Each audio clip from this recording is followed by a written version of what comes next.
Bapak jangan coba-coba bohongi saya.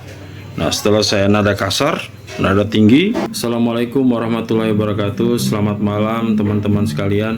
Pada kesempatan ini saya ingin berbagi kepada teman-teman sekalian. Beberapa hari yang lalu saya dihubungi oleh salah seorang yang ingin menyewa kamar kos saya.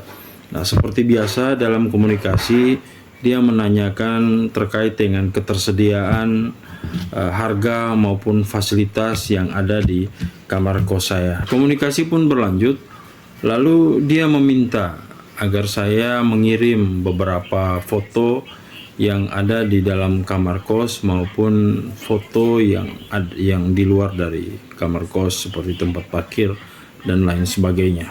Nah, saya pun mengirim seperti yang saya lakukan di calon penyewa yang lain sebelumnya. Nah, setelah saya melakukan pengiriman, komunikasi pun berakhir. Dan beberapa menit kemudian, saya kembali dihubungi bahwa dia bersedia menyewa kamar kos saya.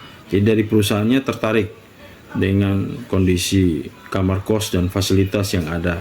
Nah, akhirnya dia menanyakan perihal transaksinya seperti apa. Saya sampaikan kalau memang jadi kirim foto KTP ataupun identitas lainnya, kemudian kirim juga DP sebagai tanda jadi, begitu. Akhirnya dia meminta nomor rekening saya, dan saat itu saya mengirim nomor rekening saya, rekening BRI sesuai dengan rekening untuk kos. Nah, setelah saya mengirim nomor rekening, kira-kira sekitar 5-10 menit lah, dia mengkonfirmasi kembali bahwasanya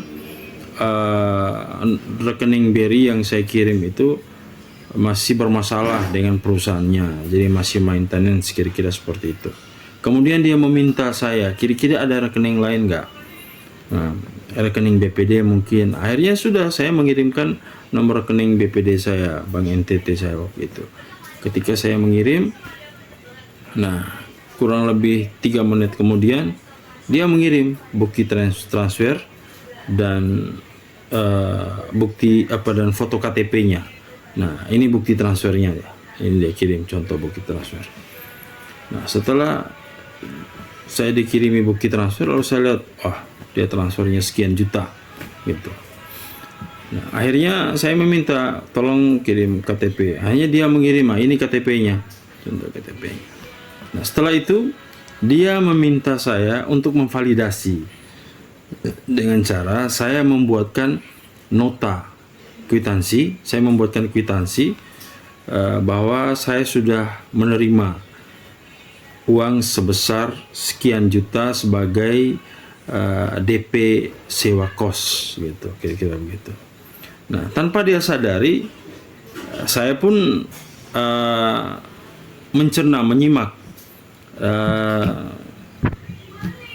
Nah, namun ketika sebelum saya membuat kwitansi, dia minta agar saya membuat kwitansi sesuai dengan nama yang sesuai KTP, kemudian sesuai dengan DP yang dikirim.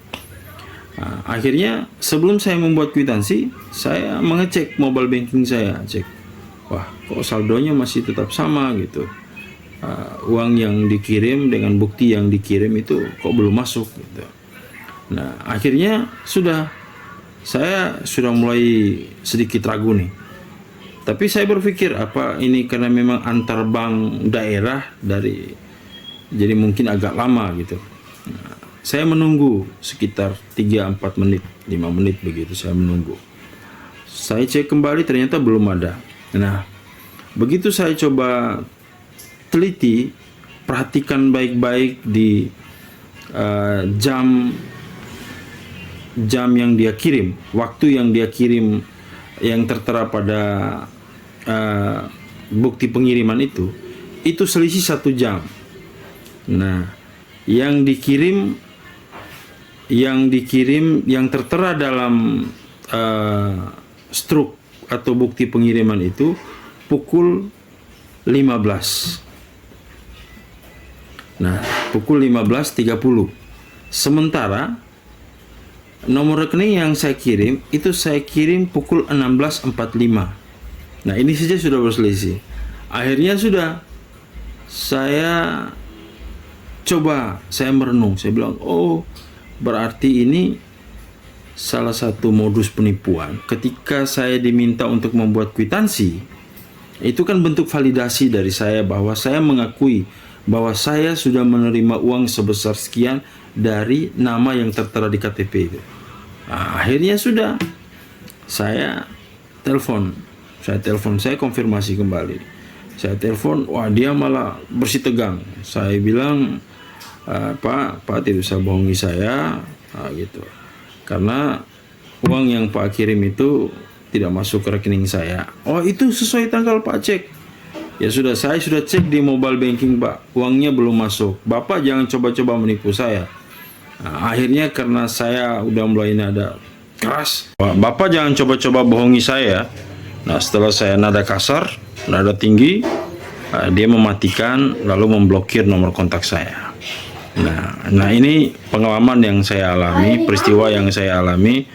Harapannya ke depan teman-teman yang menonton video ini agar tidak tertipu dengan hal-hal yang seperti ini.